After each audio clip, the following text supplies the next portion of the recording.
നമസ്കാരം. ഇന്റേണൽ ഓഡിറ്റിൽ 32 ലക്ഷം രൂപയുടെ തട്ടിപ്പ് കണ്ടെത്തി. എന്നാൽ വിശദമായ അന്വേഷണത്തിൽ 32 ലക്ഷമല്ലാതെ 1 കോടിയുടെ തട്ടിപ്പാണെന്നാണ് കണ്ടെത്തിയത്. കട്ടപ്പനയിലെ ഒരു കുഞ്ഞു BRCയിൽ നടന്ന തട്ടിപ്പാണിത്.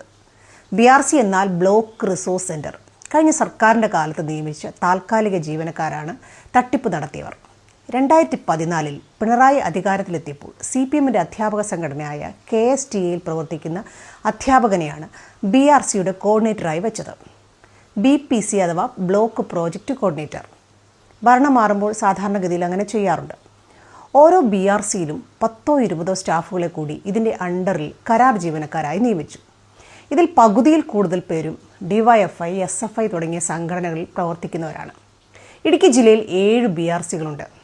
ഇനി ഈ ജീവനക്കാർക്ക് B.Ed, TTC തുടങ്ങിയ അധ്യാപക പരിശീലന കോഴ്സുകൾ വേണമെന്ന് ഒരു നിർബന്ധവുമില്ല.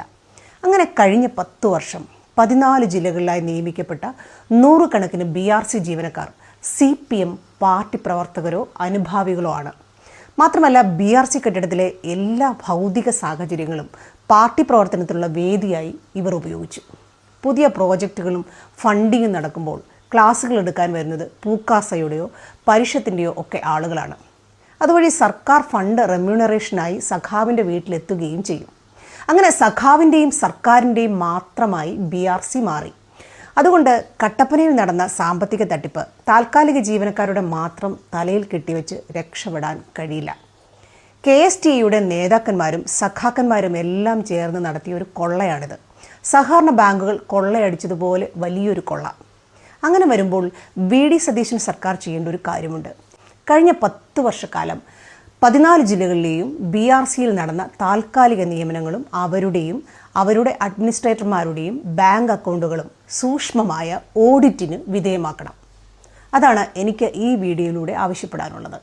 മറ്റൊരു കാര്യം, ടീച്ചർമാർ MDMA വിറ്റു എന്ന രീതിയിൽ മാധ്യമപ്രവർത്തകരും സമൂഹ മാധ്യമങ്ങളും അധ്യാപകർക്കെതിരെ സൃഷ്ടിക്കുന്ന നറേറ്റീവിനെ കുറിച്ചാണ്. വടകരയിൽ MDMA വിറ്റ സ്ത്രീകൾ യഥാർത്ഥ ടീച്ചർമാരല്ല.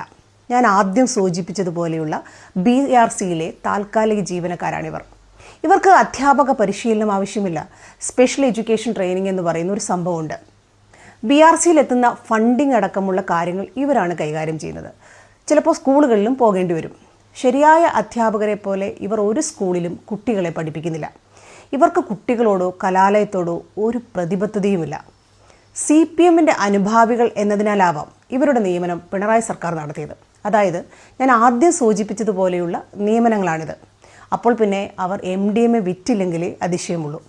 ഇവരുടെ പേരിൽ നമ്മുടെ നല്ല അധ്യാപകരെ ഇകഴ്ത്തുന്നത് അധ്യാപക വിദ്യാർത്ഥി സമൂഹത്തിന് കളങ്കമുണ്ടാക്കും. ജയ് ഹിന്ദ്.